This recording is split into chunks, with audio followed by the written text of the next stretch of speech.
Эльмира Ажыканова бариктер суюлуп баратат. Окуган Мунара Алимжан кызы. Кеңсенин арт жагындагы кызыл кыштан салынып, күмүш түс тынике менен жабылган кооз дарбазалуу 2 кабат үй колхоздун башкармасы Калембаевдин үйү. Башкарманын үйү, машинеси, кыздары, катыны, балдызы, шоопуру качан болбосун айылдыктардын көзүндө сөзүндө. Көчөдөн өтүп баратышкандар анын үйүн кылчак-кылчак карап өтүшөт. Мындай адеми үй биле чөлкөмдө жок. Башкарманын үйү деген ушундай болушу керек деп ойлошот айылдыктар. Башкарма жөнү менен. Бу айылдагы кеп сөздүн көбү анын аялы жөнүндө. Жийдеш рай борбордо кайсы бир мекемеде башкы эсепчи болуп иштейт. 2 кызы да райондогу мектепте окушат. Аларды күн сайын башкарманын шоопуру ташыйт.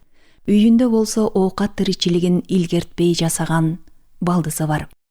Эл балдызы дешет. Чынында ал турмуштан жолу болбой, төркүнү да жайсыз болуп, жийдештин үй тиричилигин жасап, баш калкалап жан багып жүргөн бой келин. Жийдештин эри кызматтан кызматка көтөрүлдү. Бакыйган чоң колхоздун башкармасы болуш оңой бекен. Башкарманын аялы болуу жийдештей аял үчүн кол жеткис бакыт да. Кийбегенди кийип, ичпегенди ичип, бардык жерде төргө өтүп, сый үстүндө, көңүл борборунда болосуң. Башкаларга табылбаган эмерек, буюм кече баарысы сенде бар. Бир колхоздун эли сага суктанып, жалтактап салам айтып турушат. Айылдагы жүйөр тууп, нан менен кирден, жалаяктан колу бошобогон, атыр упа эмне экенин өмүрүндө билбей, көр окаттан башы чыкпаган жүдөмүш катындардын жанында сен тим эле көктөн түшкөн периштесиң да. Аларың жийдештин бучкагына тең келмек беле. Жийдештин бир кийген көйнөгү, бир куюнган атыры, бир тагынган билериги алардын түшүнө да кирбесе керек. Ал 2 кызынан кийин төрөгүсү келбеди. Жалаяк жууп, бала эмизип, үйдө олтурса жаш өмүрү өтүп кетпейби? Кымбатка алган элде жок кийимдерин сүлкүлдөтө кийип, түрлүү алтындарын жаркылдата тагынып, конок кечеге ким баратанда. Калембаевдин аялы дедиртип, элдин көз алдында болгонго не жетсин. Мындай карасаң, жийдеш анчалык деле сулуу эмес. Көп аялдын бириндей эле. Бирок башкарманын аялы болгону үчүн үлпүлдөп кийинип, чачты көкөлөтө түйүп, кериле басып жүргөнү үчүн ал кыштактын элине бир керемет жандай сезилет. Бийликтин зээриби, сөөлөттүү да көрүнөт десең. Ушунусун билген жийдеш ан сайын керилген. Ал чарбанын иши, сугат малчылык, дыйканчылык, план толтуруу деген сөздөрдү уккусу да келбейт. Анын баары эринин түйүшүгө. Ага баш оорутуп не кылат. Андан көрө күйөөсү колхоздон өйдөлөп, районго же областка башчы болуп кетсе гана. Анда кошаматчылар азыркыдан да көбөймөк. Атаңдын көрү, белек бечкек деген үйүңө өзүнөн өзү агылып келип турмак. Аттиң. Калембаевдин аялынын тымызын көксөгөнү, тилеги мына ушул. Жийдеш ушунчалык өзүн сүйөт дейсиң, сулуу болуш үчүн неге гана барбайт? Керт башынын рахаты үчүн керек болсо убал сооптонда аша кечип кете алат. Уй фермадагы кечки саандын сүтү куюлган, боорунда молоко деген жазуусу бар сары машине көз байланып, эл орунга олтурган маалда жылып келип, башкарманын дарбазасынан ичкери кирип, короого токтоду да, шоопуру машинесин калтырып, үйүн көздөй жөө кетти. Дарбаза ичинен шарт бекитилди. Эми алиги үйдөгү балдыз машинеден сүттү түтүк менен агызып куюп алып жылытып, ваннаны жылуу сүткө кылкылдата толтурат. Качан даяр болгондо жийдеш жалаң этине кийген жумшак түктүү кырмызы халатынын бел боосун чечип, энеден туума ваннадагы жылуу сүткө чөмүлөт. Аппак сүттүн ичинде жайылган кара чачы балырдай калкылдап, бетин гана сыртка чыгарып магдырап, жарым саатча жатат. Жылуу сүт денесине жагып, копуя бир рахатка батат дейсиң. Башкача бир магдыраткан керемет дүйнөгө кирип кетет. Күн ара ушул ишин кайталайт. Андан кийин балдыз сүттү кайра чакалап сузуп, машинеге ташып куят.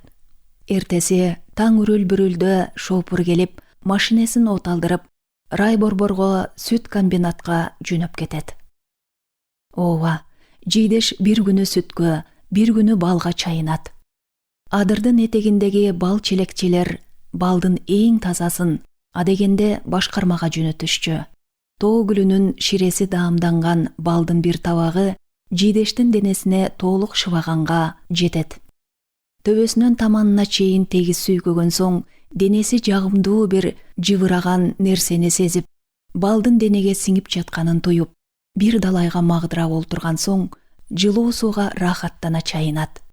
Андан кийин тумсак денеси баркыттай жумшарып, жийдеш өзүн жаңыдан туулгандай сергек, жеңил сезип, бир жыргайт дейсиң. Атаңдын көрү, мындан өткөн рахат болобу? Калембаев бир колхоздун элин былк этирбей башкарган менен аялына келгенде андан өткөн жумшак киши жок. Жийдештин ою менен гана болот. Ал биринчи аялы менен оту күйүшпөй ажырашкан соң, 30дан өткөнчө бойдок жүрдү. Анан 18ге жаңы толгон жийдешти сыртынан жактырып калып, ала качып алды. Жаш келинчек күйөөсүнө бой салбай, бир топ жылдар таарыныч менен жашап жүрдү. Калембаев жаш аялынын көзүн карап, кетип калбаса экен деп оюндагысын аткарып, кабагы бүркөлсө чарк көпөлөк айланды. Жийдеш, сен мени ала качып алгансың деген дооматынан кайтпады. Күйөөсүнүн көз каранды болгон адаты жүрө-жүрө мүнөзгө айланды. Келинчегинин таарынычы акыры эркеликке өттү. Ал бардар жердин кызы эле, кем карчы жок чоңойгон. Күйөөсү да эч нерседен кем кылбады. Кыскасы, Калембаев жийдештин көзүн караган. Ошентип көксөгөн тилегине жетип, анын эри районго башчы болуп дайындалды. Кудай мындай бербеспи? Ал жерде жийдештин аброю ого бетер өстү. Өзү эңсегендей, кайрадан жаңы чөйрө, жаңы мамилелер, куттуктап өрлүктөп келгендердин аягы үзүлбөдү. Айтор, чанаш кымыз, козунун, тайдын ширин эттери, сүр чучуктар, карынга куюлган сары майлар, сары майга тоңдурулган куурдактар, бал каймактар. Кыскасы, кызматтан өйдөлөгөн сайын кошоматчылар да көбөйүп олтурат экен. Жийдеш күн ара сүткө кирингенинен жазган жок. Бир ванна сүт район үчүн эмне болуп калыптыр. Деңизге бир тамчы да, деп ойлочу. Эми баягыдай жуунуп бүткөндө машинеге кайра куйбастан агызып эле жиберет. Бирок эл деген эл экен. Анын сүткө кирингенин билип алышыптыр. Колхозчулар деле көбүр-шыбыр сөз кылып жүрүшкөн экен көрсө. Калембаев кызматтан кетери менен кесирлүү катынынын жоругун ачык эле айта башташты. Актын кесири ал катынды оңдурбайт го.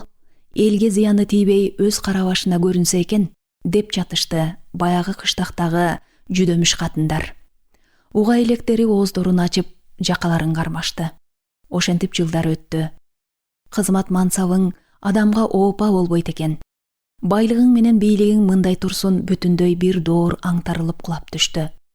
Коллективдүү чарбалардын кыйсыпыры чыгып, этиң тургай, табагыңды таап ал дегендей чакчалекей заман келди. Башкарма ишсиз калды. Акыры машинелердин темир тезегин сатчу дүкөн иштеткенге өттү. Ушундайда күн болмоктура.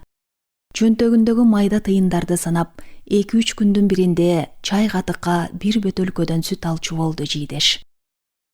Оорукананын терезесинен сары бариктер союлуп бараткан ак кайыңды жалдырай тиктеп, жийдеш оор абалда, айыккыс дарттан алсырап, күндөн күнгө арыктап, тасырайта кырылган башын өйдө көтөрүүгө дарманы келбей онтоп жатты.